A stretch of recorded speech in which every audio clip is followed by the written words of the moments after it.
Olá, tudo bem? Mais uma vez juntos, agora para compartilhar um sentimento da Palavra de Deus.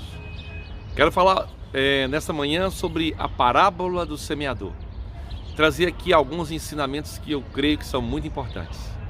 Mas antes de compartilhar, quero te pedir, se você ainda não é inscrito no canal, se inscreva no nosso canal, nos dê um like, compartilhe com seus contatos, deixe aqui os seus comentários no rodapé, os quais são muito importantes para nós. E não se esqueça de acionar o sininho para você receber todas as nossas notificações.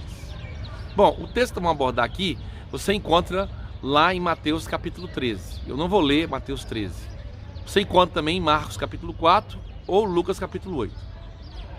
Só quero deixar algo bem claro aqui, que as pessoas que leem Lucas 8 e Marcos 13 pensam que é exatamente a mesma coisa, e não é.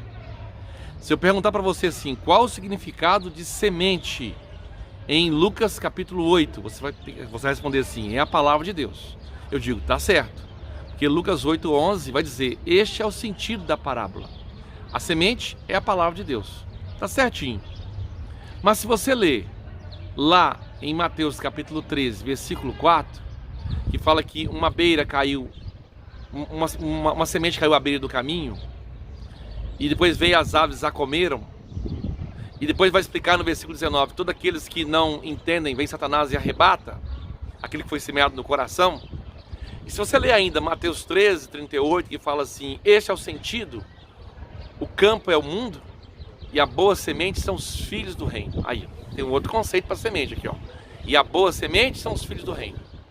É porque semente aqui em Mateus 13, a palavra para semente no grego é esperma, de espermatozoide. E a palavra semente lá em Lucas 8 é esporos, de semente vegetal. Então aqui são pessoas que estão sendo semeadas. Partindo desse ponto, a gente pode entender melhor aqui que tem 4 tipos de pessoas aqui. E aí você pode se identificar qual tipo de pessoa que você é. O primeiro tipo de pessoa, a gente vai ver aqui, é aquela que é semeada à beira do caminho, quando vieram as aves e a comeram. Ou seja, pessoas que ouvem a pregação, mas não conseguem concentrar para entender o que Deus quer falar. Eles assistem várias ministrações e aí não conseguem entender as ministrações, ou quando entendem, logo esquecem aquilo que foi ministrado. A palavra, ela não frutifica na vida dessas pessoas. Então esse é um nível, porque se você não compreender, se você não entender, não tem como você obter a realidade da palavra de Deus na sua vida.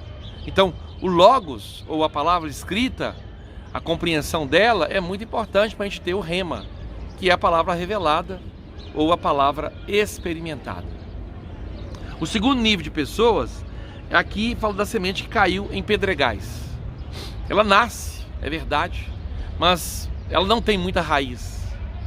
Ou seja, ela está ali na superficialidade. Tem muitos cristãos que realmente se converteram, mas vivem uma vida cristã de superficialidade. Não procura se aprofundar, não procura lançar raízes. E aí o que acontece? Quando vier o sol, e o sol você vai ver aqui claramente que são tribulações, são provações, as pessoas se escandalizam, porque elas não estão preparadas para a tribulação. Aliás, o evangelho que é pregado hoje só prepara a pessoa para a bênção, né? Nunca prepara a pessoa para a tribulação. Eles nem pregam sobre negar-se a si mesmo, tomar a sua cruz a cada dia, não é a cada semana, e nem cada mês, e nem cada ano, é a cada dia, né?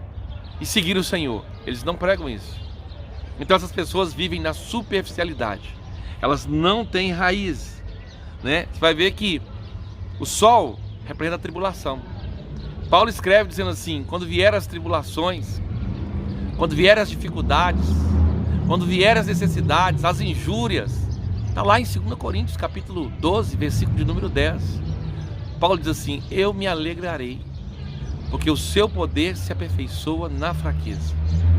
Ou seja, para Paulo que já está com uma vida, claro, mais madura, a tribulação é algo que vai fazer com que ele tenha mais dependência, mais confiança em Deus, né? Ou seja, nós temos que encarar as tribulações como um meio de fortalecimento, onde iremos ter experiências maiores e mais ricas com Deus, se tão somente nós dependermos dele e confiarmos nele. Então veio o sol e a queimou, porque ela não tinha raiz, né? Muito importante termos raiz em Cristo. Quantos cristãos se desviaram por causa de escândalos? Talvez você se desviou por causa de um escândalo. Faltou você ter raiz em Cristo. Quando nós não temos raiz em Cristo, vivemos na superficialidade do mundo. E aí o terceiro tipo é a semente que cai entre os espinhos. Pois é, os espinhos ali vai ver que são os cuidados dessa vida. Os cuidados dessa vida são coisas lícitas, trabalho, escola, né? Os nossos afazeres do dia a dia. O grande problema é que tem pessoas que vivem tão focada, tão centrada nos afazeres dessa vida, que são lícitos, não estou falando de coisas ilícitas, que elas são sufocadas. Pessoas que não têm nem tempo mais, nem para Deus, nem para a família, nem para a oração, nem para jejuar. Mal vem uma vez por semana nos cultos. O culto a Deus em casa, o culto a Deus dentro de si próprio, adorando a Deus, isso é algo que não tem espaço na vida dessas pessoas. Por quê?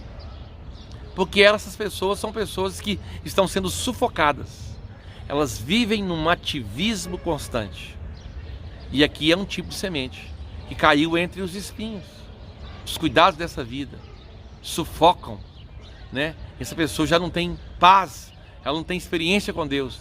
Aliás, às vezes, ir à igreja ou estar na comunhão com os irmãos já é um fardo. Aí você vai ver pessoas dizendo assim: eu já orei essa semana, eu já fui na igreja, não preciso ir mais. Porque para elas não é um prazer, é uma obrigação. Enquanto deveria ser um prazer estarmos na casa do Senhor, estarmos na comunhão com o Senhor, em oração e jejum. E o quarto tipo é a semente que ouve, é a boa semente que compreende, é a boa semente que guarda a palavra de Deus. Então ela ouve a palavra, ela compreende, ela guarda a palavra, né? Isso é muito importante. Ela aceita a palavra e ela pratica a palavra. E aí, na vida dela, se produz frutos 30, 60, 100 por um.